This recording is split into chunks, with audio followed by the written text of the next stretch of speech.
whatever milestones that Black people make against hate, it ends up benefiting all the other people of color. I can't see what his end game is. The Republican Party is the party of racism, is the party of white supremacy, is the party of hate. This is wrong, and it needs to stop. Everybody wants to go back and drag that piece of history up, but they don't want to go back and deal with what their ancestors did to the indigenous people and to Black people in this country. You got to go. And you got billionaires talking about going to space and Jeff Bezos. Go! Never come back. I hope you get lost. This man has lost his mind. Boom! Come on, girlfriend.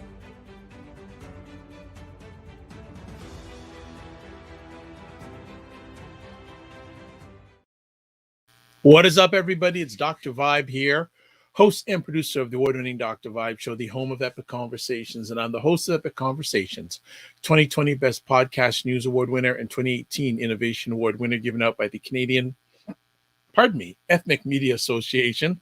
I also host the only online conversation for dads and fathers in the world that is sponsored by Dove Men Care. It's also co-sponsored by Dad Central, Canada's national fatherhood organization. And as a part of that collaboration, I'm part of a team that has reached out directly or indirectly to over 100,000 fathers this year as we're coming to the end of the year. And as always, you're blessed, highly favored, magnet for miracles, solution for someone's problem. We're broadcasting live on December 18th, 2021.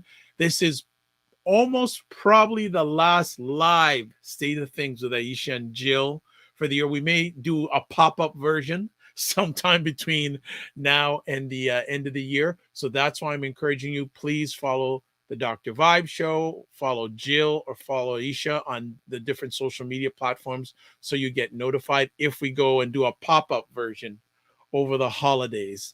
But I'd like to say, first and foremost, before I bring the stars of the show up, thank you, everyone who watched us or listened to us live or on replay this year. Appreciated, not taken for granted. It has been a really great year for State of Things with Aisha and Jill. We finally decided on that during this year, so that was a win because Jill wasn't just a guest. Come on, just like she's there. She's it. All right, both of them are it. So we decided on this year.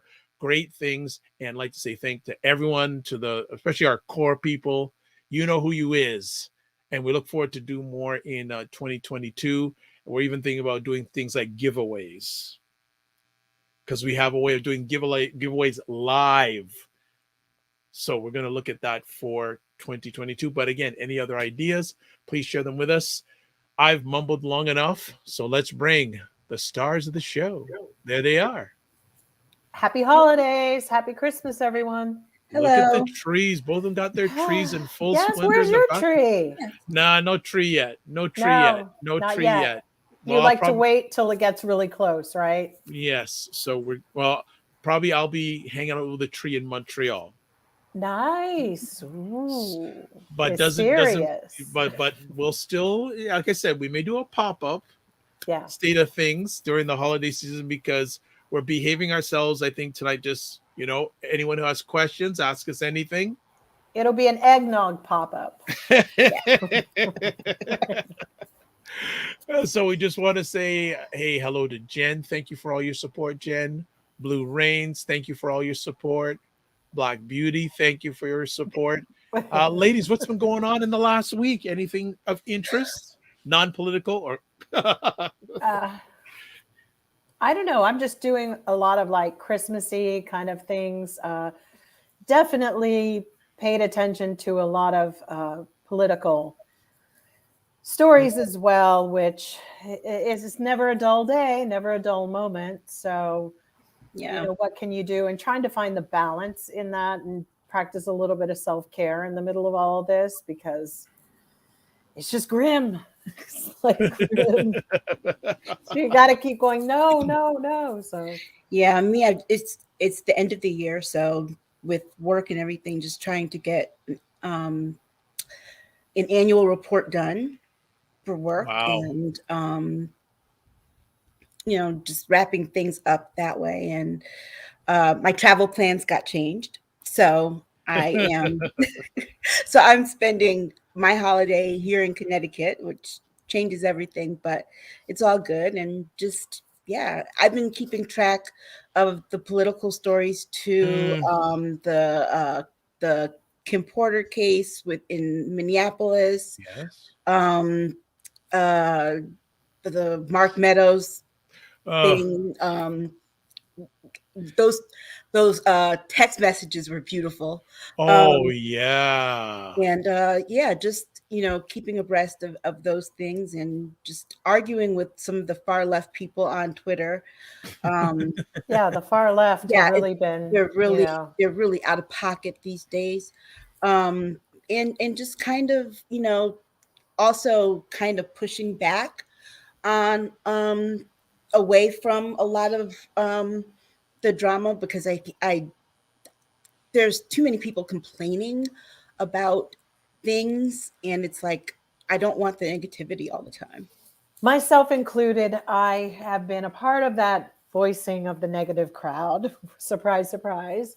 Then I started to feel pretty bad because I feel like I might have more of a responsibility to try to cheer people up. Sometimes I think like, I do have my opinions about what's happening and why the left isn't moving. And I get frustrated too, just really simple. And sometimes I do fall down the rabbit hole, the chicken hole, any hole, the black hole.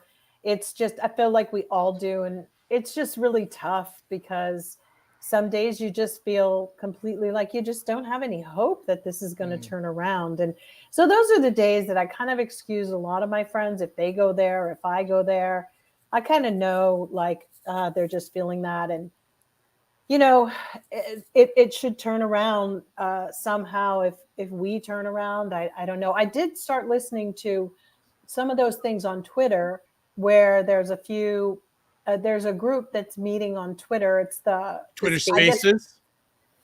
Yeah, they're talking. So Yeah. it's not right. And there's one guy called Really American, and he's got a ton of listeners so far, but he has, it's about inviting MAGA people to have these conversations with some of the left and right and whoever, and they're all kind of talking, and he moderates it very well. Good. And I know that yesterday they were talking about BDS and things like that based upon what Trump said in his really biased, yet again, comments about Israel and the Jews here, the Jewish people.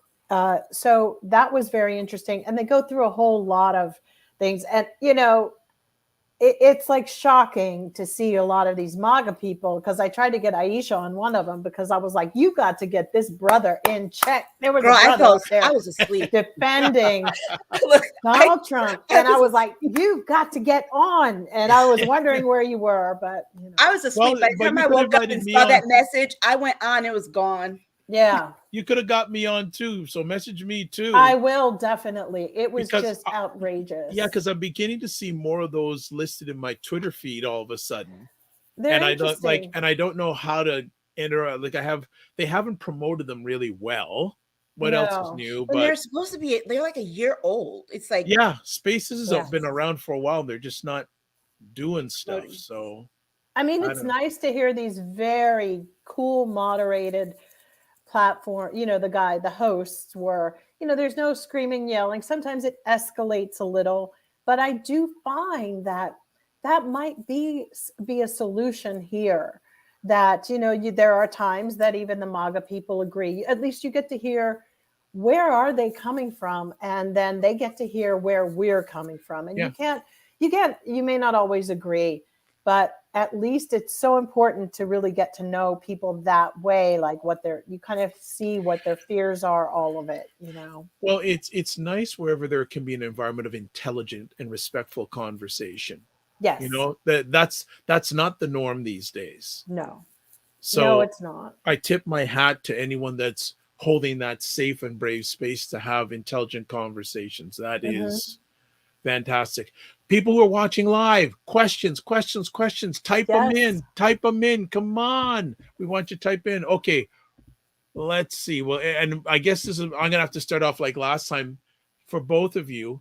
Was there a political story you feel we didn't talk enough about this year? I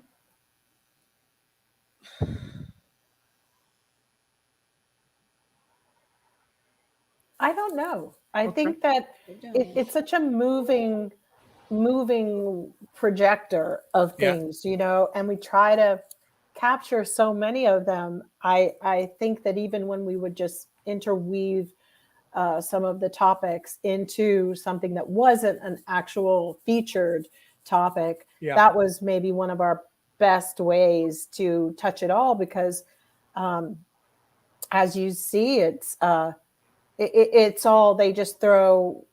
It's like being in a house with a poltergeist and Hey. things are just being thrown at you constantly.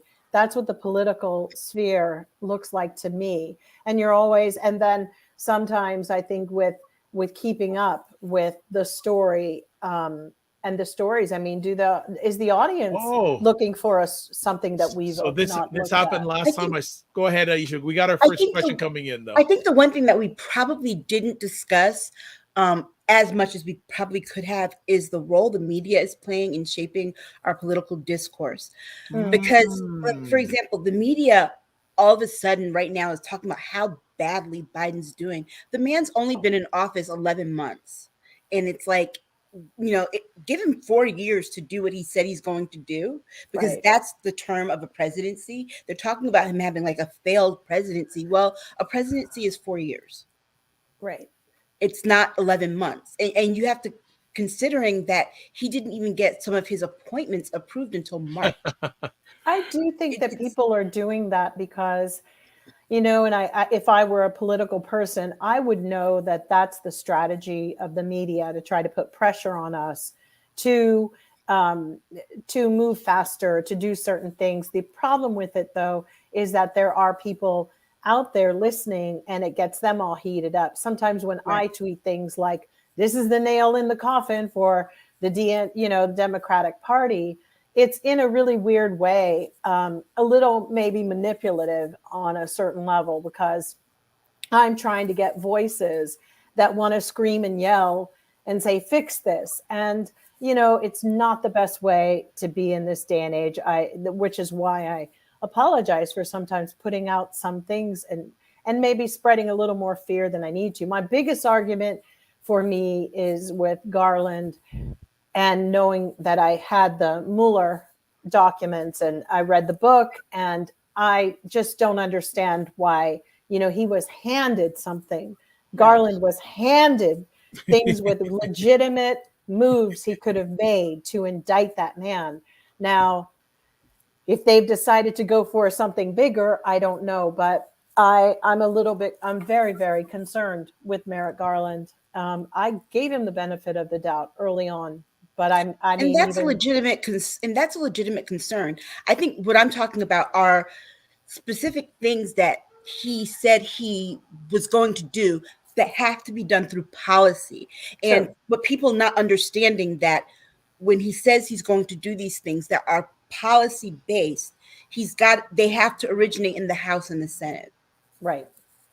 He's when he says he's going to do something, basically he's saying, I'm going to sign the bills if they cross my desk. I think we could have done Congress has to do their job, and they really are gaslighting people when there's, for example, the whole student loan thing. If one more person lectures me about these damn student loans, which I still have mine going back from 92 to 96, okay? And so the law is the law. It will take an act of Congress to get rid of these, okay? Period. He can do executive order, but it only lasts for so long while he's in office. Yeah. The moment he leaves, whoever's behind him, it's gone like that, and it can be reversed. It can be automatically reversed. So for any people want band-aids, not permanent solutions, and I said that on Twitter earlier. And so it's like it's like we don't. People want instant gratification. And it's like we have these fast processors on our computers, our cell phones are very fast, our smartphones, and people don't know how the political process works. It was All right. designed to take We could have time. probably spent some time on really laying out what the processes are. Maybe Yeah. that's something we can look at, Absolutely. because Well, you know who that's knows how the educating. processes work? Hmm, Naturalized citizens, right. people who immigrate to this country. But I'm They saying know maybe because we they could study it. bring that into the show at more times, because Yeah. even with getting rid of DeJoy, you know, the only way he could get rid of him is by if there is a room for cause. Right. I thought that he would have had cause based upon the fact that the FBI is investigating him. They do have a lot, but they've been doing it since June. I mean, for me, I've been hoping the way to get out of stagnation. For me, I feel like if you start pulling and dismantling, sometimes you end up untangling. And so with our dead attorney general not showing any action, there's no chi energy our moving it dead forward. attorney general. Well, because there's nothing to make it where it becomes even a safe space for those senators who are Republicans that maybe deep down want to sign on to the Build Back Better, but they're in jeopardy because of the way their party's operating. If you start indicting people and start doing things, it changes the people on the board. You know, it's like a chess game. And for me, Merrick just needs to be doing that in order to get some kind of synchronicity and movement. All right. Yeah, for all his faults, I mean, and just as evil as he was, Merrick Garland's no J. Edgar Hoover. No. All right. Well, I opened up with a question. Well, now the questions have come in. So here we go. First question from Jen. What about each of you would be the most surprising to people? Wow.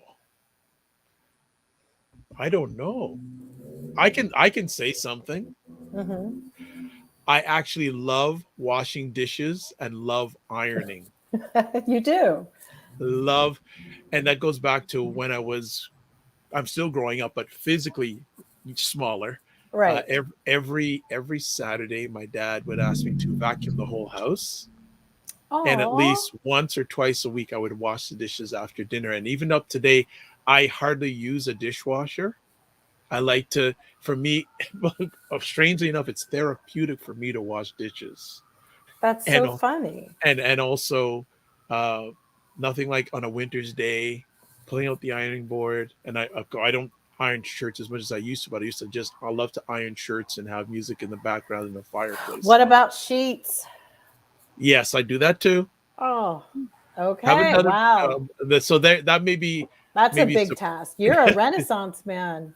Well, you know, it's just the way I was raised, like the vacuuming. I love those sort of things, believe it or not. So I'm not the greatest of handyman, but those little things like that, I can do. So that's my first thing. Very ladies. Nice. I suffer from debilitating anxiety. Wow. That actually, if I get stressed out enough, or I've had seizures. Wow. Yes, you have shared with us. I don't know if maybe live, but I know back channel wise, you've definitely shared that with myself and Jill. True. Yeah, my seizure disorder is psychosomatic. Wow. Jill Jones. Oh gosh, I don't know. That's a good question.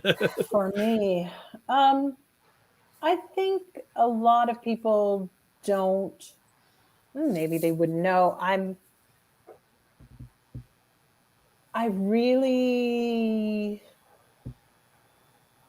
like quiet time a lot. I'm almost like a hermit. I myself have little issues with agoraphobia sometimes, and I have to watch it. Just here and there, going in and out. Yeah, I would say the older I've gotten, the more back to nature I've become. I think family is most important to me. And it took me a really long time to, come off of the hamster wheel. I'm very tenacious. That's one thing. Yes, I can tell.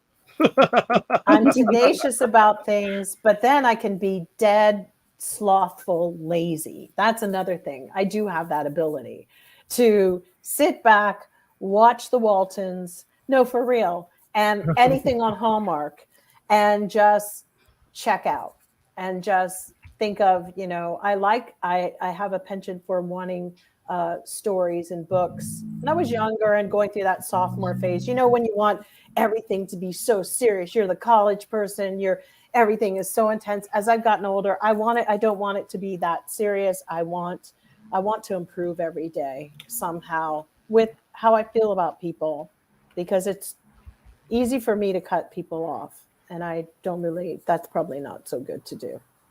And it's interesting, Jill, I'm going to piggyback with you. A lot of people say, well, you do all these interviews, you must like people. I like my quiet time. Me too. I like classical music, and yeah, I sometimes just like, yeah. Yeah, sometimes I have no use for people. Yeah, I mean, I love when random things happen, because sometimes I think it's a God wink. So for me, I'd sometimes like to just keep myself very channel free to just experience people of the day. I adore elderly people. I just love old people and animals. So I'm just, as I've gotten older, and it's so funny, I had a photographer friend of mine once who asked me why I was in the music business in the first place, because he said, you like horses, dogs, kids, animals, old people, all of this stuff. And he was like, you don't actually fit in it. And I was like, I don't. But I said, it's really the only thing I know how to do anything at the moment. But yeah, that was maybe, and he was right. As a friend in France, I'd be happy living on a farm somewhere easily. Okay, so I don't know if I put the question up, so I just want to put the question up so everyone sees it. We complete it. Now, we got, of course, back to a political question. We were talking about this before we went live tonight. Blue Rain, staying on the political topic. What are your thoughts on Charlemagne's interview with Kamala? Leonard got what he deserved. And who's Leonard? Leonard, aka Kermit the Frog, aka Charlemagne the God. Oh my goodness. Oh. She read him like she was reading homework. Right. I mean, he deserved it. Yeah.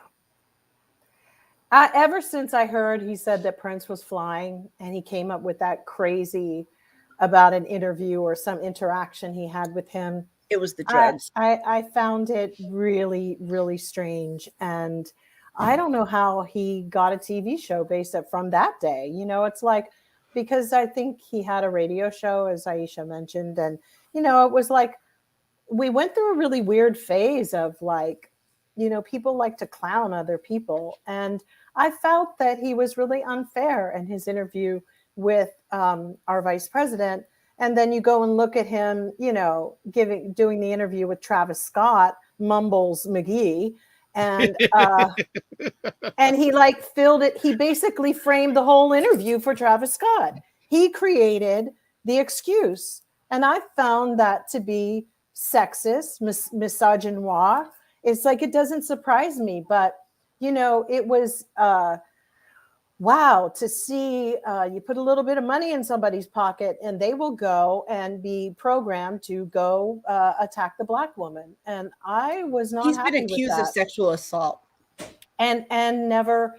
It's just unfortunate. There's something very pandering for me with him, and there's also something that I feel that. I don't know. I think he's degrading. I think he's kind of, why aren't women doing these interviews in our community? Where are the Black women in these positions? I really wonder why she even went on there with him to legitimize who he is. But it's because they bully and drag us into these situations. But the patriarchy, especially in the Black community, needs to get a grip, because that was unacceptable. Because people follow our lead. And I don't care what you think about Kamala Harris. You just don't disrespect her as being our first African-American, Black, Indian. She's Indian and Caribbean descent. Yeah. You don't do that. That's wrong to me. And I just like put some respect on that name. That was unacceptable. Okay. He's Chris, an asshole. Point what? blank. Period. I said Okay. he's an asshole. That's Okay. it. And he is proud of that. And that just he is an idiot. He's been disrespecting Black women for a long time on his show and even before then. And he gets paid to do it. And there's always someone, you go on these interviews and then you have to gather yourself and then gather them together, because there's he deserved it. And you're absolutely right. This was not right of him. And I don't know, he all of a sudden thinks he's like doing 60 Minutes. I mean, is this where we're going to go with these people? Like, honestly, is the bar so freaking low that this is where we're going to go? Dermatologist. I mean, they're sending, these are people that are representing our community, and this is what our community wants. It's like mind-blowing to me. Mind-blowing. I don't know. Okay.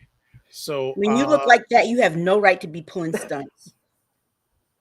Okay. So there is some commentary here. Going back a little bit, Blue Rain says, so disappointed with Merrick Garland as AG. He's proven himself to be useless at this point. Black Beauty says this, though. Thank you, Blue Rain. I love Shalimar for putting it there to VP Harris. He was right on trying to get her to know what's up. That actually got to pass something that you need to complete that sentence. But Black Beauty says that Charlemagne did okay. But the thing of the matter, the point of the matter is this: the executive branch doesn't pass laws. Right. He doesn't even know. I've heard him before. That's the legislative branch's job. I mean, he needs to take a class and that's what I need for people, particularly our people, to understand. Every branch, there are 3 branches of government: the judicial branch, the legislative branch, and the executive branch. And there is a separation of powers. To pass laws, the power to pass laws rests with the legislative branch. Right. While Biden can have an agenda, he cannot do anything when it comes to the passage of a law except to sign a bill into law once the legislative branch has done all of its work. They need to bring out that cartoon, I'm Just a Bill from Capitol Hill, because honestly, the last generation, they don't know it. I mean, all Charlemagne and these people remind me of is the fact that what the hell were they teaching these kids in school? They don't know history, and they certainly don't know anything about our government. It's shocking, but they get TV shows and they get things like that. It's, and in a really weird way, I think it's a perverse joke of the network to do it. I think it's kind of like, I think it's a tactic to just dumb people further down. And put somebody who's really intelligent on there. And the things that a president can do by executive order, again, are band-aids. They're not permanent solutions and can automatically be undone by whoever is his successor. Okay. Chris says, Aisha, you're so right. He got what he deserved. Yeah. Black Beauty is saying, I actually saw his interview question as letting her know that the Dems need to at least pass something to stay on top. I didn't see any disrespect, just a challenge to her to represent. But here's the thing. It's not on her that the Dems aren't doing their job in the legislature. Exactly. You know who that's on? That's on the voters who put those people in office. Right. He didn't vote for Manchin in cinema. No, and there's a few other Dems that are screwy too. There's a few other ones that are on the fence. It's not just those two either. That's the responsibility of the voters. Right. It's the responsibility of the voters who showed up and voted for them, and the responsibility of those voters who didn't show up to vote at all. Right. Period. Okay. So let's move on, because we got a number of questions now. So the queue is filled up. So non-political. Jen comes with another great question. Who in life has been your biggest role model and why? If you ladies need some time to think, I can go first if you want me to. You go first. It's my dad now. it wasn't until about 10, 15 years ago when he suffered a heart attack and survived a quadruple bypass. Mm. To be honest, because I can't stand the word transparent or vulnerable. I'm just, for me, I hear that word every third sentence these days. I like to say open. I like to keep things easy and simple. Right. To be open. Yeah, because my father and I, for a number of years, we did not have the greatest relationship. And about 10, 15 years ago, he suffered a heart attack. The morning of his operation, I actually wheeled him into his operating room on his gurney. Mm. And then to wait for 4.5 hours, wondering if I'd ever see him or get to speak with him again. And when the surgeon came into the room, my life froze, because whatever he would say in 5 seconds would change my life forever. And he said he's going to be okay. And I physically ran to the surgeon, got down on my knees and hugged his leg for about a minute and a half. Wow. And then I said, "Can I speak with him?" And he goes, "Yeah, go ahead." So I go inside. There's my dad. And I go, "How you doing, Dad?" "Oh, I can feel my toes now." I go, "You joker. You've been going on like this forever and ever." Yeah. So ever since then, so this is a great example, something not good, turning it into something good and great. So him and I now are the closest of friends. He comes to me with any challenges. He says, he comes to me first. And just a little bit of my dad, he was born in Jamaica, went to an all boys school in Jamaica. When he graduated, he went to Howard University. Oh, wow. My sister's a bison. Right. And when he was going to Howard University, one of his teachers was the late Toni Morrison. That's amazing. So all those things now, storytelling, and whenever I ask him how he's doing, he says, "As long as my kids are good, I'm good." Yeah. What more do you need for that? So It's true. that's he's my role model. And like, he spent 38 years teaching in the same public school, basically in the same room, 38 years. Wow. And he actually, and I brag about him. And like, there's some families where he taught 3 generations of the same family. So I'll leave it at that. I think for me, I would have to say that I'm kind of like with you a little bit on the sense of like, people have been role models at different points in my life. They've showed up. Yeah. And it's really hard to pinpoint what all of those people were. They were just there at different points that sort of were guides along the way. So that's really, for me, the people who showed up have been my role models. Aisha. I would actually have to say my daughter. Yeah. She has the kindest, most pure spirit of anyone I've ever known. Wow. And she's been that way from the time that she was born. She loves me faults and all, and has made me always want to be a better person. Wow. And so, I'll just tell this. We moved around a lot when she was very young, because I just could not. I was still struggling myself, trying to wrap my head around being a parent and a career person. Mm-hmm. And,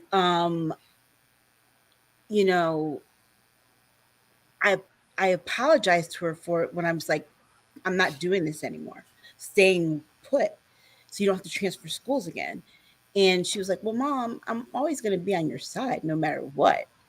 Wow.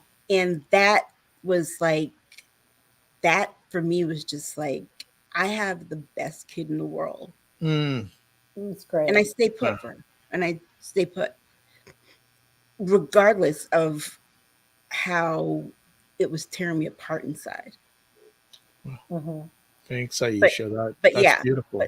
But that was just, that's beautiful. That's really beautiful. See, folks, we do have another side to our lives. So that's why we do the Ask Us Anything, so you can get to know us a little bit better. Jen is saying, Dr. Vibe, my dad and I are very close also. Great. Black Beauty, thanks for sharing that, Dr. Vibe. Jen is saying, Aisha, that's wonderful. There we go. There we Yep. go. Let's go back to another question. That's okay. Ooh. Okay, come on, scroll here. This one is specifically for Jill from, guess who's asking it, Jill? I don't know. I can't Oh, see come the on. comments at the No, moment. but I want you to guess. Django, No, Black Beauty. no. God, well, you're leaving Chris. someone out. There we go. Chris. So Chris is asking, Jill, in keeping with your culinary prowess, would you please bake and send me some bread? Sure. With no offense to Mr. M. I would rather eschew the I Myers definitely would do cleaner that. infused I have to figure out variety. how to send it, but yeah, I'll do it. You know, with DeJoy, by the time you get it, it might be a fossil, but I'll do it through another one of the companies. Yeah, sure, why not? Oh, that's so. Jill, what is your favorite thing to bake, or some of your favorite things to bake?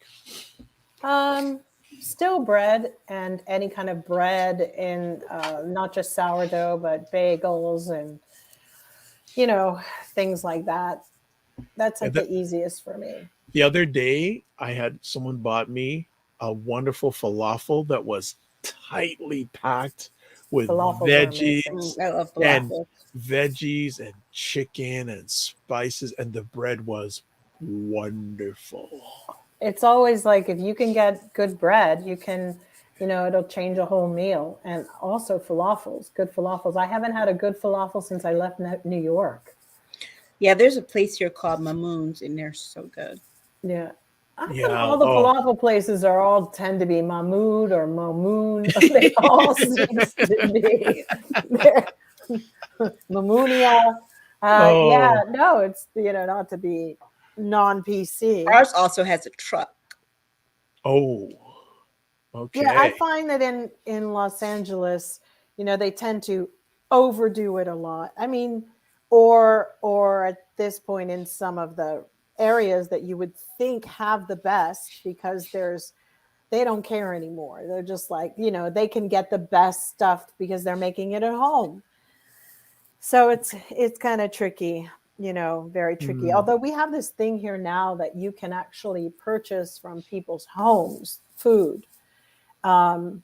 You can make orders from them. So if you need like rice, or you want like a nice basmati, believe it or not, there are like these old ladies around, and you go on this site and they have ratings and everything. They've had the health department come to their houses and check and all this kind of stuff. Yeah, it's kind of a weird site, but people do it and say like, I had the best, whatever, Mediterranean food, blah, blah, blah. Yeah, I like I said, even I met up with my dad and a few of his friends the other day, and he was delayed. I go, Dad, what made you so delayed? He brought some hardo bread. So I don't know how I can best this. I don't, but it's basically doughy bread. Right. When you take it out of the oven, you can cut it and you can just put butter on it and just eat. Oh. It's the best. Oh, it's so good. It's so good. I mean, there'll be a food question later. Don't worry. So let's work on more questions. And keep the questions coming, folks. I guess someone wants to know, Blue Rains, would you all consider yourselves introverts? Yeah, I am. Yeah, but when I'm performing, I'm not. But when I'm on my own, definitely. Yeah, like right here, I'm not. But at home, yeah. I mean, I had somebody once say to me that they wish they could like see what goes on in my head. And I'm like, no, you really don't. I mean, you really don't. It's so, I think more needs to be done for a lot of introverts, because it's really tricky to split yourself that way. And then on another hand, be ambitious and go for your dreams, because those two worlds, it's very, very difficult. And I wish there was a little bit more that would, we're living in such a culture at the moment where everybody is auditioning for something, and it's high energy and it's high maintenance. And I'm not generally attracted to people that advertise. That's the funny thing. Had I been, I would have never met Prince. That's what I really loved about him was his demeanor was so chill and so cool in real life. It was just interesting to me. I don't really have never gone for people who showboat and, so much damn mouth. I can't take it. But I feel like people like me, or if people like him or introverts don't have an outlet, it can be actually quite crippling, and they can suffer from depression because their needs aren't really being met. And I think the world is becoming narrower for introverts. I think it's becoming harder because everybody is so busy saying, and I'm this and I'm that, and call me this and I want this and I want that. And I don't think that, and you start to lose are they genuine about it, or are they just trying to get a TV or some YouTube followers? So for me, I find that we're not doing enough to put some shine on some of the unsung and the ones who are a little bit not as comfortable being vocal. And see, that's why I liked quarantine, because I am an introvert, but like I said earlier, I have very debilitating anxiety, and so people who are on all the time, really, it affects my anxiety. It drains me. It makes me very anxious. Yeah. Mm-hmm. I would say, as I go on this journey called life, I'm becoming more of an introvert. Mm-hmm. Like, people would say, Dr. Vibe can work a room, and then yes, I can when I need to. Right. Exactly. These days, I just rather, I love either myself or one-on-one or small conversations like this. When it gets too much, I just like, so coming from a guy who's hosted over 300,000 online conversations, I know, but I like my quiet time. I love my quiet time these days, working away and listening to soulful house music in the background. Yes, And, you do. And Blue Rains is saying, yes, Aisha, I actually love being home during the pandemic. So do I, really and truly. I like to go out. It's crazy out there. It's really crazy out there.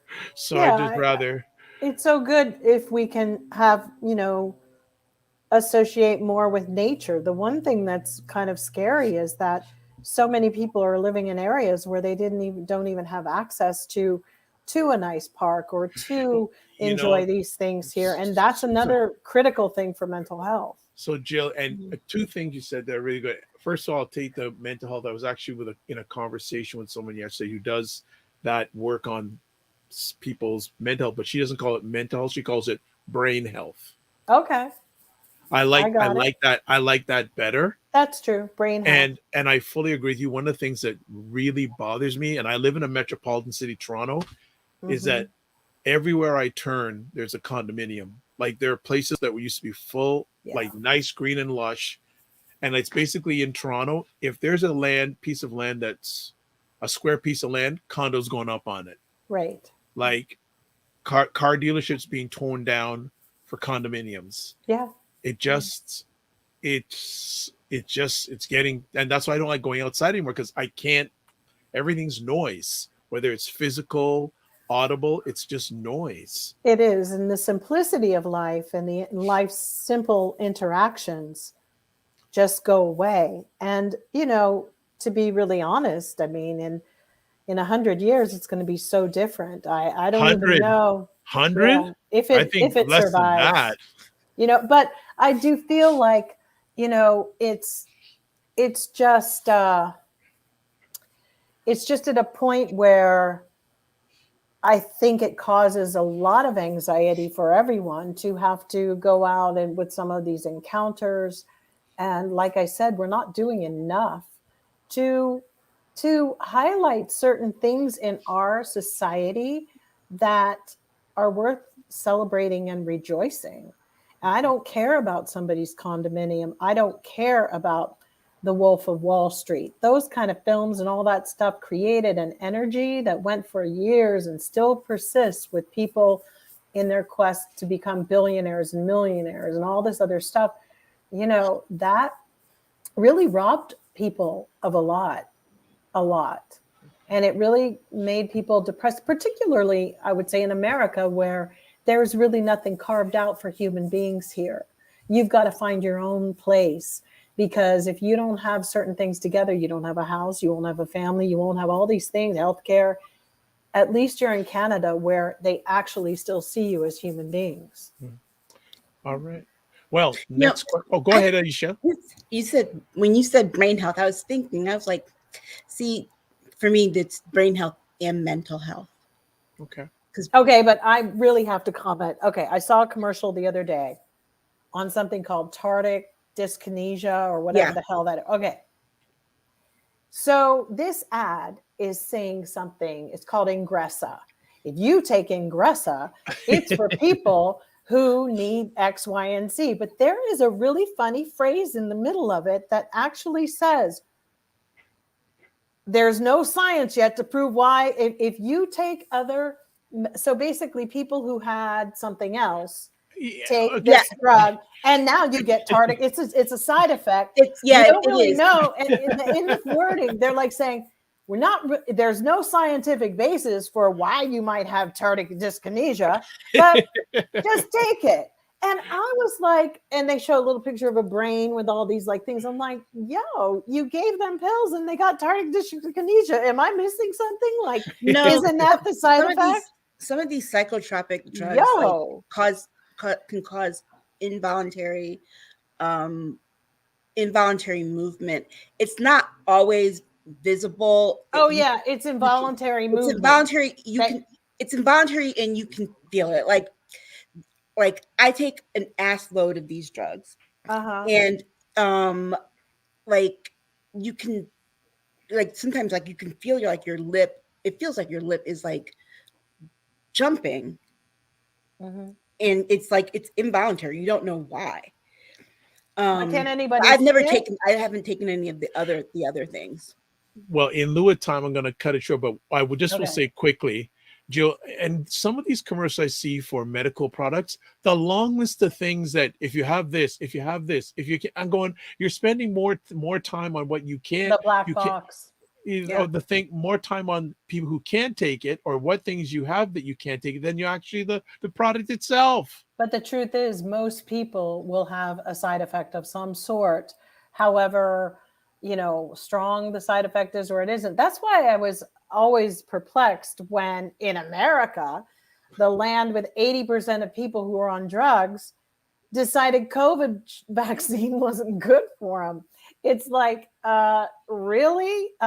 Dude, you went out of work and couldn't afford your meds and you went ballistic in a supermarket because you've been on your drugs so long. I've known people who've been on Ambien for 25 years, which you're not supposed to be. You are not, if you're on Ambien for more than 15 years and you're taking it every night, you should have moved on to something else to find, Look, that's just all I'm going to say. He's like, I get really severe migraines. I have since I was 14. And sometimes, I don't even get warnings anymore. They don't come on gradually. They just come full force. I had one for 3 weeks. Oh. So the day before Thanksgiving, and you just like, I'm used to just functioning through them. So the day before Thanksgiving, I called my neurologist. I'm like, I can't take this anymore. Please prescribe something. And he gave me this Naratriptan. And I'm like, I've taken triptans before, but I can't remember why we stopped taking them. So it was a 5-day course of medicines. I took it. Migraine went away. The rest of my body felt like I went 20 rounds with Mike Tyson. Wow. That's how much pain it caused. I'm like, that's why I didn't take it. I stopped taking it before because it caused, literally my body felt bruised, but the migraine was gone. Okay. We'll move on. And you know what? Some of these things I think we need to revisit in 2022. I think there's a lot of good content here, folks. So definitely touch base with us on remind us to talk about some of these things, because there are a lot of questions here. So Aisha, this one's for you. I think it was asked the first time we did Ask Us Anything, but someone's asking again, would you consider running for public office, Aisha?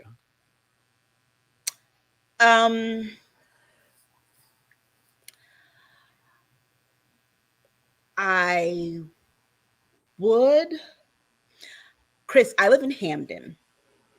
So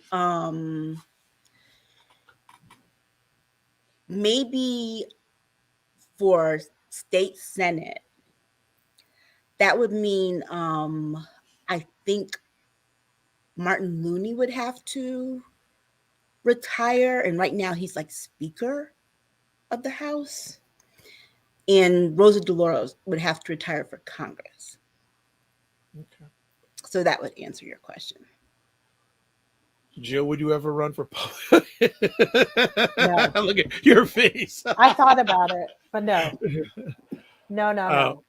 For me, I seen what people go through in front of the camera, and I know what people go on who have been involved behind the camera. No. And I honestly think these days you can be more powerful if you really do it right outside of politics rather than inside of politics. Although I'm starting to feel like Aisha and I might be good for it. We're like those women in the 80s who used to go to people's houses and clean it up. Get the spray can out. Yeah, I honestly feel like it's kind of like that. But I don't like the people in politics. I think they're all disgusting. If you would have asked me this back in 2006, 2007, 2008, my answer would have been an absolute yes. Right now, I'm like so fatigued with just the whole process. It's kind of like only if I could probably win.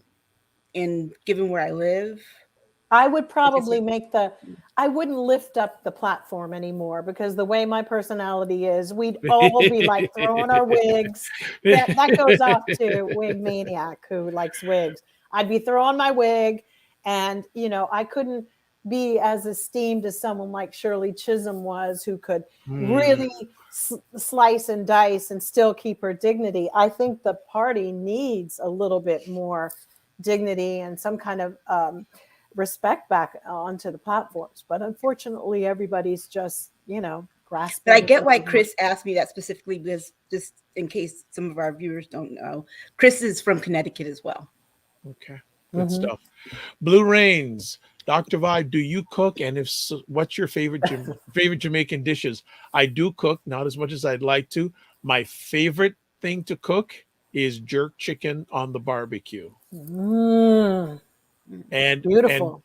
And I barbecue all year round. Even when it's like minus 10, minus 15 degrees outside, I will still barbecue. Another thing, even though it's not Jamaican, I love cooking pineapple seasoned with cinnamon on the barbecue. Is that beautiful? I might have to try that. Yeah, actually, many years ago, I went to a Brazilian restaurant and they had there's meat and things on a skewer, and they also had a pineapple on a skewer, and they doused it with cinnamon. It was so good to say, hey, I can do that at home. Yeah. and I'm trying to master jerk chicken fettuccine. Oh, wow. But I am a pseudo foodie. I don't watch a lot of TV, but when I do watch my Food Network, and I do love my MasterChef, not so much US and Canada, but MasterChef which England. Is really good. Yeah, MasterChef England, if you can get it, if you have an Android. It's like the MasterChef in England and in Australia. Oh my goodness. The MasterChef, what Home Cooks and the MasterChef Australia do, look it up on YouTube. It's true. Ridiculous. You make oxtails? Yes.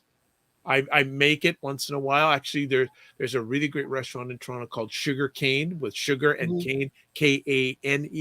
They do a great braised oxtail dish. Oh, it's dangerous. Man, maybe I should take a trip up to Canada. It's like I've been looking.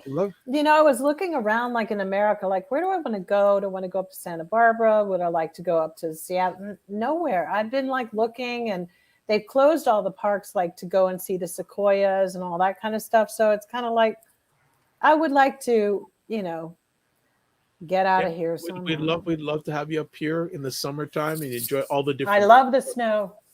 Well, if you love the snow, you're in the right place. And like definitely, but actually funny, a little sidebar story.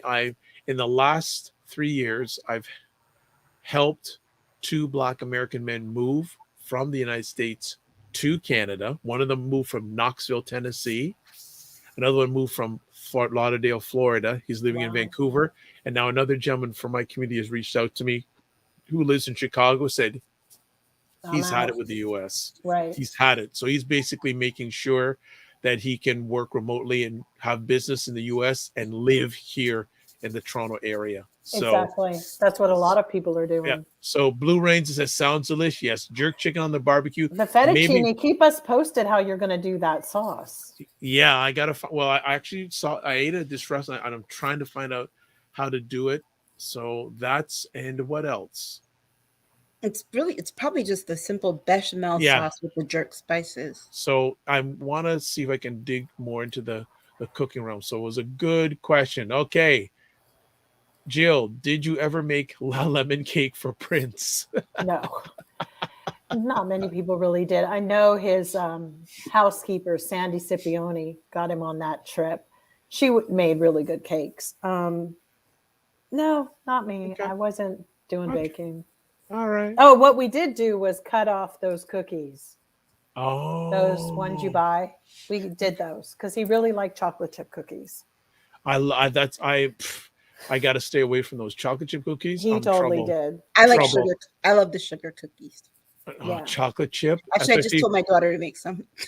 He used to eat the Entenmann's ones all the time. He'd buy them if he went grocery shopping. And then there was a store by his house where he'd buy a really good chocolate chip cookie. And yeah, When they come out of the oven, oh, it's so good. oh, okay.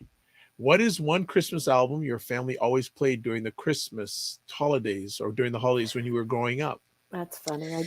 My sister's favorite one is A Season for Miracles by Smokey Robinson and the Miracles. But we always played the Boyz II Men Christmas album. My Okay. favorite song from that is Share Love. Actually, I had a chance to meet them. So did I. When they first started off, and they came to Toronto. I was working for their music company at the time, and they had a nice intimate a cappella concert with about no more than 30 of us, and them were singing and them on piano. But yeah, for myself, Reggae Christmas, great record. Really grew up with that one very, very much. So Reggae Christmas is my vote. Jill? It was the Charles Brown Sings Christmas Songs album. It's funny. I just did ask my family the same thing. What did they remember? But yeah, Charles Brown Christmas songs. And everybody, even out here when I moved to LA, it was when it would get really late at night and, put on Charles Brown. It was amazing. Nice. I still listen to it. It's like Charles Brown. My tradition. dad is a fan of him.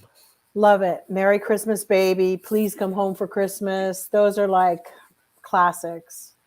Yeah. You know what, Jill, if you do come to Toronto, I have to get, either one of you, I would love you to meet my dad because he is a true music man. He is actually a member of the Vinyl Record Collectors of America Hall of Fame. Oh, wow. Really? Yeah, he is huge. So he knows all these old artists. Yeah. It's funny. Many years ago, I was reading a book written by, what's his name? We should connect him to my father. My father has over 3,000 vinyl albums in his collection. Now, he had a book written by, was reading a book by Nelson George, great writer, by the way, called The Death of Rhythm and Blues. Yeah, and I actually just bought that book. Great book. And I was reading it, and it's basically about the history of rhythm and blues in the United States. And there was a part I was reading about this DJ is in South Carolina. I can't remember. WROC, I think maybe in the station. His name Bill Haas Allen. My dad, Bill Haas Allen, has passed away. My dad has Bill Haas Allen's business card in his. Oh my God, that's so funny. I went, what? Because Bill Haas Allen was very good at playing. He's good for playing the shag music. Yes, absolutely. Like my dad is the type of person. If he hears a song, and he loves it, anyone who's done a version of it, he makes sure he has a copy of it. Nice. He is always that way. So on a different tone a little bit, Chris is saying just an FYI as opposed to a question. Sometime back, I was talking about a woman who I work with who refused to get vaxxed for COVID, and she was trying to become pregnant. 2 weeks ago, unfortunately, she contracted COVID. She's been in the hospital Wow. since, praying for her recovery. We are sending out prayers for her also. Yeah, my stepmom is still in since December 4th. It's bad. Okay. Next up, Aisha and I had a back and forth on Twitter regarding student loan relief that went south. I was hoping Aisha could give more insight on whether she thinks the system can be reformed or not. Oh, Jacqueline. Hi, Jacqueline. Hi, Jacqueline. I think it can be reformed, but it's not something that Biden can do. Period. It has to be the idea that people are saying, oh, well, Biden can do it by executive order is a misnomer. He can do it up to a certain amount, but again, by executive order, it would be temporary. And the moment that he left office, somebody can rescind it, and those loans would come back due like smack. There would be no grace period. The moment that somebody removed that order, people would be left with these heavy balloon payments, which it would be even more detrimental. Right now, people have deferment options, they have forbearance options, and Congress needs to make a law to go back and do that. That ain't gonna happen. Exactly. It's not going to happen. What I took issue with a lot of people complaining, particularly millennials, is like I said, I think I said this at the beginning, where I said it backstage. I started college in 1992. I still have my student loans. I'm still paying them, and they only want to go back to loans that started in like 2010. You're going to leave out millions of people who still are going to end up having to pay their loans. I think that if we're going to look at this, we need to get voting rights taken care of first, because if you want this law passed, you have to vote in the people who are going to do the law, period. I think the progressives are really pushing it and getting more vocal at the moment, because their livelihoods depend on something that they can deliver to their constituents. And it's really crazy, because with the Democratic Party divided like this, and knowing how nasty politics generally is, you've got, daggers coming at everybody. I don't know if, there are some Democrats that want those girls from the squad to be voted out. It could change a lot. And there's other things, devil in the details of all of it. So, and keep in mind who their constituents are that they're fighting on this for. They are not they're not the first generation college graduates who are Black students who went to HBCUs either. Right. You're talking about these middle class white kids who took out student loans so they could buy cars. Because if we look at the demographic in the Bronx, who Ocasio-Cortez is representing, they're doing this for their positioning of their party, like their little circle of progressives, and that's fine. But I don't know if we really take and go ask all the Black kids. We still don't have that many Black kids who go to college as much as they should have gone. And I don't think it's that urgent for them.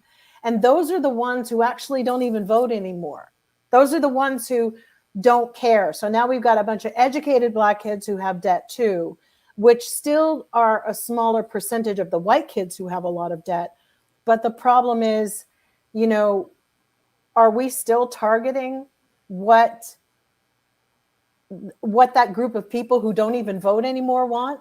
That's, and I know that they say if we deliver it, but these are people who are taking out payday loans that if they go behind, $500 turns into $5,000 for them. And also the effect on their credit score. Yeah. And if they can't deal with that, which makes it like for real, there are people, that's how it goes. And they're getting segmented and redlined. Go after the real estate developers. Go after these people. try to create laws that close those loopholes. But to put all the pressure on you have a debt, that's all about the banks. And we already know when you start messing with the banks, you know, and God forbid you mess with Deutsche Bank, because child, you ain't gonna like survive. Here's the other thing. You can do the forgiving the loan all you want, but let me tell you something. One of the practices that they could have gotten rid of, and they should have gotten rid of. Can I tell you how many times my student loans have been sold? Exactly. The same as mortgages when they sell them. Yes, they sell them. My student loans have been sold. That's the problem. Stop that. Times. They've been sold 22 times. Yeah. To one point where I didn't even know who had them. They started out at Sallie Mae. Okay. Yeah. They started out at Sallie Mae. Now they're at Fed Loan Servicing, and there were like 20 some odd in between. They kept selling them and selling them. And when they sell them, the interest rate changes. And they're going to get sold again because the Fed's going to raise more it 3 money. times You end up owing more every time the interest rate changes. Wow. Absolutely. They tack on more fees when they sell them. So it's a more complicated issue than just saying, pardon them. And Elizabeth Warren knows better because she's been beating this drum and made a whole career out of talking this same bullshit. And what has she ever delivered? Honestly, can somebody please tell me? Elizabeth Warren has made a career at biting and barking at the banks, but I want to know, what did she actually fix for my life to make it so much better? Because I've had predatory loans. I've had stuff get sold. I have friends who have mortgages that just get sold. And you don't know why. You didn't miss a payment. You didn't do anything. Your Chase loan just gets sold to a third party. And what happened during the pandemic, I spoke about it before, is that when the banks froze everything and gave people deferments for a whole year, they did not address people who had those kind of loans. They left them hanging. And I dare anybody in media to go find those people and see where the hell they're sleeping on the streets now or what they lost. Because that story, if the media really wanted to be all about, let's get a good story, find those people, get rid of the predatory loans. But see, all of that they're all in bed with each other. The hedge fund people, why don't you stop these hedge funds from going and bidding on houses right now and throwing our market into complete disarray? There's a lot more they can be doing that isn't just like, well, let's just erase your debt and cancel it. That doesn't solve the problem, because then it will still be other people who fall behind and it'll still be there. Get rid of, you're only cutting off the thing. You're not getting to the root of what the disease is. That's what the problem is. And it's not going to solve anything. Here's the other part of if they were to just forgive everybody's loans, it's going to make it difficult for people. They wouldn't be able to make loans in the future available for students on a need base.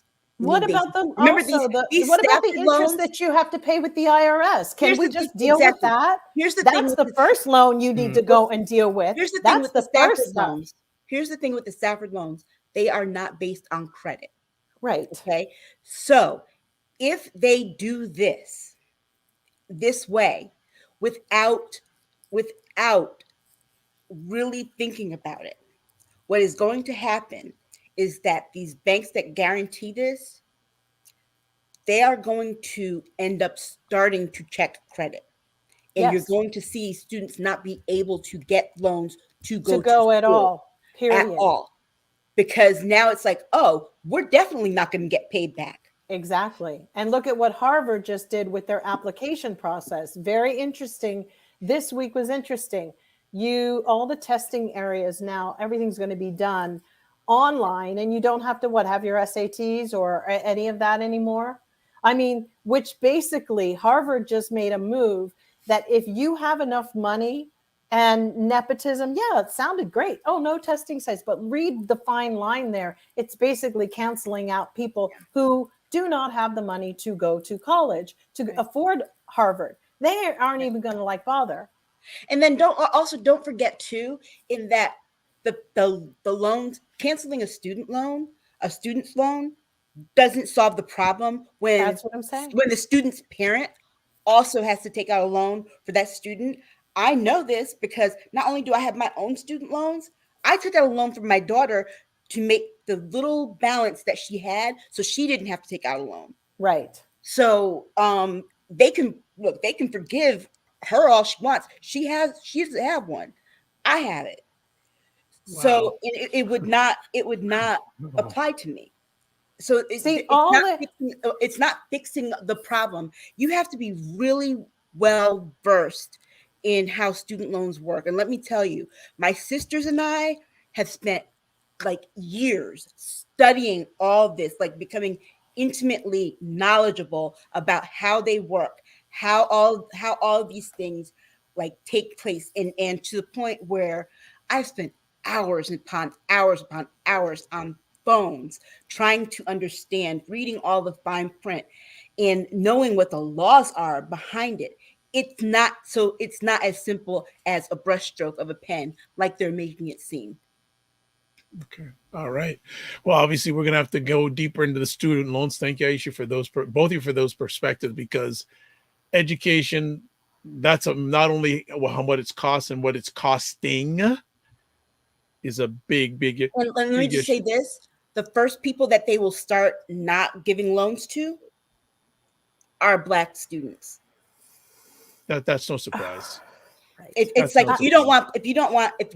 if we want to reduce the number of Black students who have to take out student loans, then the government needs to give more money to HBCUs. We're all going to need to do some susus. We're going to have to do some susus and put some money together. Yeah. Send your kids to school abroad. Send them to Europe. You know, I know it sounds like a pie in the sky, but universities are typically free. We could get money together and create that, because the reality is the government only became that person in a small town who people would go to and borrow money from. And they became the worst type of gangsters. That's who they are. They're banks. They're gangsters. You want to deal with the loan issue. You know what? Deal with a university like Yale. Yale owns what? 75% of the land in my hometown, tax free. Okay, yep. Right. Yep. But they also need to. Meanwhile, the city's in debt. They need to deal with the IRS, and they've got a $30 million endowment. Yeah. Right. Well, I mean, we've got Trump, but the who didn't tuition pay is like what, $60,000-$70,000 a year. A year. Trump hasn't paid any taxes. Elon Musk doesn't pay. None of these people do whatever they're supposed to do. And if you go and even look at what happens with the people, I'm sure, who aren't able to pay their loans or having a hard time paying their taxes, let me tell you something. Go check that out, because the interest that they charge is barbaric. All right, let's move on, because we can stay on this. I'll say this one more last point. If you come to the state of Connecticut, Yale not only owns the city of New Haven, practically, they have ventured into the healthcare market. That they have Yale New Haven Hospital has taken over, monopolized the healthcare market, which means throughout the state they're getting tax-free land across the state. It's like this. It's like the what is it? It's like what the state's biggest employer. Well, I'm just going to add a few quick things, because we got to move on, because we'll never get out of here tonight. But again, the Ask Us Anything segment, folks, don't worry. We're going to be continuing it next year, because it really is good stuff. First things first, I've never heard a college or university having money problems. HBCUs always have other than HBCUs. Yeah. That's just second of all, I want to encourage, especially young people, start at least have an entrepreneur thing on the side, please and thank you. Right. And apply for scholarships early. Like I said, my daughter was lucky in that she was only $3,000 short for her 4 years. Every year she's only going to be $3,000 Chris is going short. right, Aisha. Ye yell, it's insane. It is. I mean, my daughter, she applied and she got, everything but $3,000 a year. And UConn is high for it to be a state school. Right. One other quick thing I'll add here. Jacqueline is asking, I wonder if the new companies actually have your original promissory notes. Not always. I have not. Okay. I have not seen my original promissory note. My original promissory note was with Sally Mae. Mm-hmm. Okay. And All let me right. tell you, it would be nice to see the original promissory note that I signed in 1992. Okay. Let's go to the next conversation piece. A few months ago, I took a break from reading, watching the news, and felt so light. Have either of you ever felt like you needed a break from it all? If so, how did you handle it? Oh, I take them all the time. That's when I watch my murder shows. I turn on ID and I watch ID. I'm an ID fan. Yep. Or I watch things like I watch old school shows like Back to Life and Different Strokes, and Heart to Heart is one of my favorite ones. With Robert Wagner and Stephanie Powers. You Yep. know what I'd love to see back on was Remington Steele. I wish I saw reruns of that the other day. That's with Stephanie Zimbalist. Yes. Or I go sit on my balcony and just listen to music and clear my head. So yeah, I make sure I take a mental health break every day. How about you, Jill? I always say I'm going to take a longer break than I do. But yeah, I go in and out, but then I get dragged back into, wanting to find out what's going on. So yeah, for the most part, I took like a week here or there as well. Yeah. For myself, I watch minimal amount of news or listen to minimal amount of news. The most amount of news I will watch or pay attention to is getting prepared for our weekly conversations. Mm-hmm. Yeah. I mean, I watch the news daily, and I usually keep it on during the day when I'm working. Most of the news that I pay attention, but it's like it goes in one ear and out the other. The TV's really on, just to have background noise. I usually perk up because a lot of my work is with equity and climate justice. Yeah, those stories are the ones that like I'll perk up for. But other than that, the other things that come up, I think I see it more as entertainment. Okay. I've learned to find the humor in it, and if it wasn't so tragic, it would be like even more funny to me. Well, it's so funny. I saw that Officer Fanon from the Capitol on a German program, television show. He was on for 2 nights. And boy, was it just, let's just say the globe just finds it really shocking what happens and is happening here. I mean, we are dealing with like the whole Mark Meadows thing and all these things, and people basically just ragged on the Capitol Police. I mean, it's so disgusting.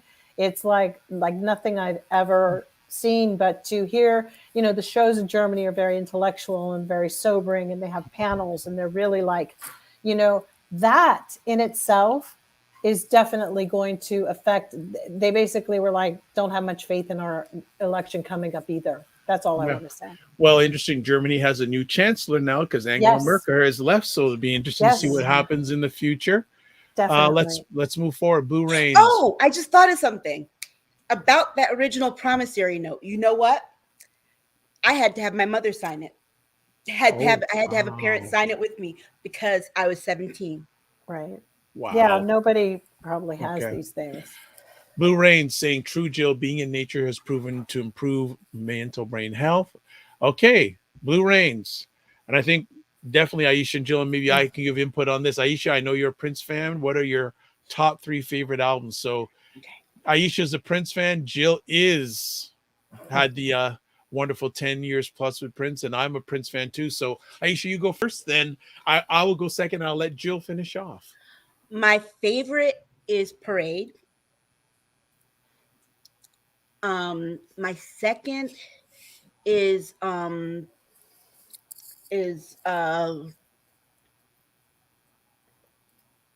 gosh, it's a toss up between Dirty Mind and Love Sexy. Okay. And my third is actually Artificial Age. Okay. Mhm. For me, the Black Album, Mhm. especially since I remember being getting a copy a few years ago, sealed for $5. So that on the original Warner Brothers stamp label. Right. Second one, Dirty Mind, and uh, why am I forgetting the double album? Sign of the Times. Sign of the Times. Yeah, Sign of the Times. But I thought, and I think the Black Album is just crazy. Just Right. like it just crazy. But those are my, and we'll leave the best for last, Jill. I don't really have a favorite album. I think I have favorite songs and things that I like. So it's really tricky to, you know, look at it. I have very different reasons why I would Sure. think something is a good album. But yeah, no, I think I'm more in the song categories of certain songs stand out more. Okay. All right. So just going back to our last conversation, Jen says, love Heart to Heart. You know Cinnamon. what? I discovered Heart to Heart during quarantine. Oh, My wow. Oh, it was on. my anxiety was bothering me so bad, like because I was tired of just being in one place and I could not sleep. So I was watching Murder She Wrote on Oh, Hallmark wow. Mystery and Movies, and I love Murder She Wrote. You could probably find Remington And Steele on Amazon Prime. yeah, you Okay. can. And Okay. Heart to Heart came on at like 3 o'clock in the morning after Murder She Wrote, and I just happened to stay up and watch it because I couldn't go to sleep. I was just like, just this nervous energy, and I loved it, and so I've been hooked. All right. There we go.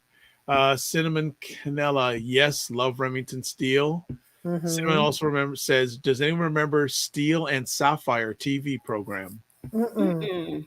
No. Interesting. No. Okay. Okay. Let's go back. Answer to a previous older migraines are the worst. Trying to work with one of them is almost impossible. Aisha. Chris says also, got it, Aisha. But hey, Rosa, she's getting tired. Keep your eye on it. I think you would be great. Politics. True. Jill. Tamara says, which you prefer, writing a song, recording a song in the studio, performing it in an intimate setting, or performing in front of thousands? Performing in front of thousands. Oh, okay. Why so? There's I don't know. I think because people tend to be a little bit further away, and it's easier to emote. And I don't know. I think you can feel quite intimate with them being far away.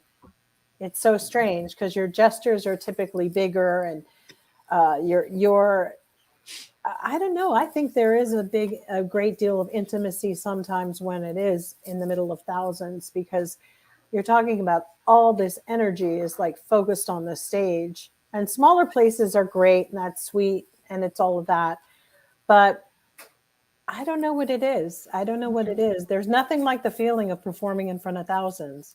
I'm glad I got to do it a few times in my life, but it's pretty quite an exciting feeling. I mean, it's after all what you strive for, right? Right. In this Okay. game. Cool. Another question for Jill from Blue Rains. When are you going to bless us with more music? Do you think the estate will re-release your album? I don't think the estate will re-release the album unless the fans really, try to help in some manner to get a lot of those records released. I don't know. I don't Isn't that know like a Warner anything. Brothers issue? There probably is. There's always an issue with record people. Huh. And to be honest, I make music just because I like it and I'm enjoying it. But when I enjoy it, and I try to do things, if COVID hadn't happened, I don't know. I wanted to be singing more live, and now it's just kind of strange. It's just kind of weird. I don't know. I'm not really motivated at the moment. I did my little things, little perks here, there, Yeah. mantras, things like that. I mean, it's sort of like when people ask me about writing a book about Prince. I was writing one and I was really focused on those times and about that era. And then the vibe has just changed with so many people in the world. I was like, they don't deserve to hear what I have to say about Prince. I don't know if I want to go down. I've given enough interviews. I've talked to so many people. And there's just now that people are just so hateful and hate filled. You know, it should be a very not judgy and all this stuff. I can only imagine what they're going to say if who knows what's on the Netflix thing that we did when we're talking about it. But I'm still unsettled about a lot of things with his passing, to be honest with you. So I don't know. I've been working on something and hopefully that will come to fruition just so I can close the door on being resolved about his demise, because that still just doesn't sit well with me. Fully understand. Fully understand. Cinnamon goes, hello, I see a Christmas tree with Aisha and Jill, but where's Dr. Vibe? It ain't up yet. He's going to make his jerk chicken and go to Montreal and then barbecue out in the snow. And then we're going to get you got to go live when you put this up so we can see I it could happening. do that. I could go live in at least Montreal. film getting the tree and That's do good. it. I want to see some snow. I actually have Prince ornaments on my tree. Nice. Yeah, well, folks, Prince ornaments and Michael Jackson ornaments, Marvin Gaye ornaments. Yes. Tina Marie ornaments. Yeah. It's a musical tree. Mine isn't. Mine's not musical, but I have all sorts of little things on it. And a reindeer. We don't people that we've covered all the questions. If anyone has any last questions, please type them in as we start winding it down. So I'm going to ask the ladies, what was one good win that you had this year? It can be personal or professional.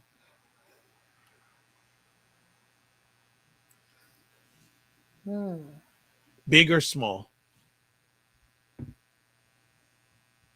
I think I have a win on something, but I can't speak about it until a few more months. But I think I have a win on something that, been working really hard to see the light. So I hope so. Right. Aisha?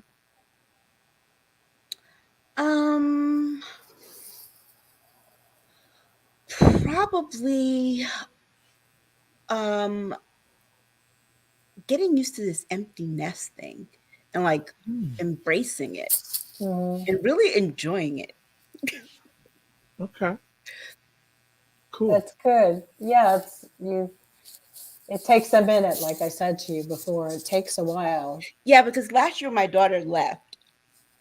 I was devastated for like a week. And this time when she left, I was kind of like, and I was like, okay. Yeah, it's true. Okay. And you, what was your win? I had a number of them, but actually even had a small thing that even just happened up today. Got a message from a lady who I mentored a group of people, but I mentored a group of young people 11 years ago in an entrepreneur's program. And she messaged me today and asked if I could have a conversation with her. I said, sure. And we spent an incredible hour and a half. And she said, Dr. Vibe, there were so many things that you said back then, and I still remember them today. Oh. And I said, that's, and she's married now. And it was just really nice. I think one of my wins, I know that one of my wins this year is that I've been able to work, have wins not only in me, but through me. So I've been able to celebrate things that I've achieved, but also made them to the benefit of others. That's what it's supposed to be. Yeah. It's supposed to be. So that's been a good win. And also this being my most consistently watched online conversation. Really? Oh yeah, it's the most popular. It is the most popular conversation I do. And I'm a part. Well, no, I'm a part of. Let me correct that. I'm a part of. I don't do it alone. You I don't are do a it- part of this. Of Yeah. course. So We couldn't so do it that- without you. so I think that that it, and then for a long period of time, folks have wondered, when are we going to do it? Try different nights, try this and that, and we found our Saturday night home. I know. Mhm. For the old homebody empty nesters like us. No, I So- think that, you know, it's been a very interesting just to get acquainted with the people in our audience. I've been Yes, very, yes. that's a great win, I would say, Yes. because that you guys are really good people, and you just know the ones who come back and participate and are just like there, and you get used to, we're very used to you guys. Yeah. And I think that's kind of a great marker when not only you might make an impression on their lives or they make one on yours, you know? Absolutely. So again, Cinema's going, Dr. Vibe, let's see that video with Yes. Christmas tree. And yes, snow, please. I'm sure they'll have some in Quebec. Don't worry. I'm sure they will have some. Yeah. Jen says, what a great conversation, everybody. Absolutely enjoyed it. Enjoy your holidays. Cinema's saying, Sapphire and Steel with David McCallum. It was a British science fiction. Amazon Blonde-haired Prime and- has I it. think I'm I gonna have a remember look at that. it. I think I remember him in Sapphire and Steel because I was living in England for a very long time. And Chris saying, this has been a really nice convo. Thank you so much. You're really great people. Wishing you a very merry, healthy, and blessed Christmas. Right back to Same you. to you, Chris. Like to say thank you. And most of the people I'm going to say thank you. You've been around for a bit. So we're saying thank you to the right people. To Jen, to Blue Rains, to Tamara, Black Beauty, of course. Black Beauty, you still haven't come on yet. I'm waiting. Chris, and others who are watching live or via the replay or listening via the replay. We appreciate you so much. Before we let the ladies give their contact information, I'm going to ask a Christmas gift for anyone who's watching this live or on replay. So I have a special favor to ask. So I'm going to put something up right here. All right. Now there should be, okay, give me a second here. Tab. Bear with me, folks. There we go. Yes. All right. So up on your screen, I have been blessed to be nominated in the Best Podcaster category by an online magazine called ByBlacks.com. And ByBlacks.com is Canada's number one Black Canada's number one online magazine. So I'm asking everybody, I'm sorry it's on over Jill's face for a moment, but there are instructions here on how you can vote for me. Okay. So the link is there, byblacks.com/vote /165-podcaster-2021. When you go there, if you click on the Dr. Vibe and then right underneath you click vote, I would appreciate it and not take it for granted. And if you want to vote for me many times, you can vote once every 24 hours. Oh, wow. Cool. So you can vote over and over again. So if you are up to it and it's something you'd like to do, we would love you to do that, because part of what the Dr. Vibe show does is this show. So I would love to get an award and share it all with all of you, all of y'all. So Blue Rains. I have one thing to say that we might have forgotten that Wanda Young from the Marvelettes passed away yesterday. Oh, she was 78 years old. Also this week, Bell Hooks. Bell Hooks as well. Yes. Bell Hooks passed away. So prayers for those stellar. Wendy was my favorite. Bell Hooks was a big influence on me personally. And also another person who passed away, I think it was this week. Kango Cool. And also Greg Tate. Yeah, Greg Tate, great writer, well. wrote a book I read many years ago called Fly Boy in the Buttermilk. Yeah. Yes, amazing. So Blue Rains, happy holidays to you. And from Kango the Roots. Kids from the Roots. And Kango Kid from UTFO. I don't know who that is. Who is that? Well, UTFO, they did the Roxanne Wars. Yes. Oh, right. Okay. All right. Now it's making So sense. Cinema Canela, But it Merry was Christmas, Hub Black from the Beauty. Roots, the bass Yeah. player passed away. All right. Exactly. So folks, well, you know what? I'm gonna have the ladies give their contact information and any final words they'd like to say, because as I said, probably it may be the last time you catch us live for this year, but you never Yeah. know. As I said, we may do pop-up stuff.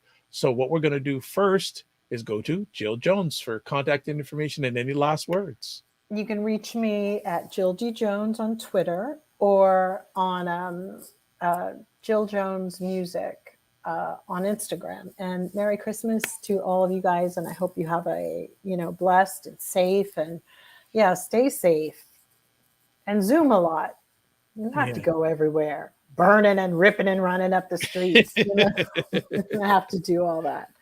Just gosh. stay safe and happy Beautiful. holidays. Next up, Aisha. Yep, Aisha Staggers at Twitter, and just have a happy and safe holiday and enjoy your friends and family. Wonderful.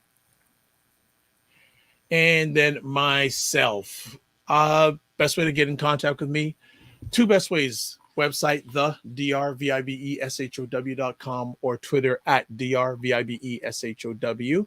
I'd like to say thank you to everybody who checked us out, even for 2 seconds this year. This has been an incredible journey, and it's only going to get better and better and better. And as I said, we found a permanent home during the Saturday night 9 p.m. air time slot Eastern. So we appreciate it and don't take it for granted. So as I like to close most of the time, I will close with this. Live your life as a dream. If you can dream it, you can make it. Sometimes you have to get small to get stronger. Block assumptions and aim bigger, aim better, aim higher, aim wider.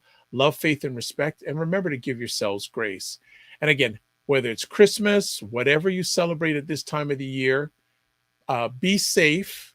And I always like to say, remember to give yourself grace. Giving grace, especially during these times, is so, so important. That's it, folks. God bless. Peace well. Keep the faith. Walk good. And if we don't do something live over the holiday season, we will see you back on. Well, I don't know. Maybe we'll do a New Year's Day show, because that's the first day of the new year, because both Christmas and New Year's fall on a Saturday, but it'll be up to the ladies if we do that. Other than that, we'll see you soon. Keep safe. Give yourself grace.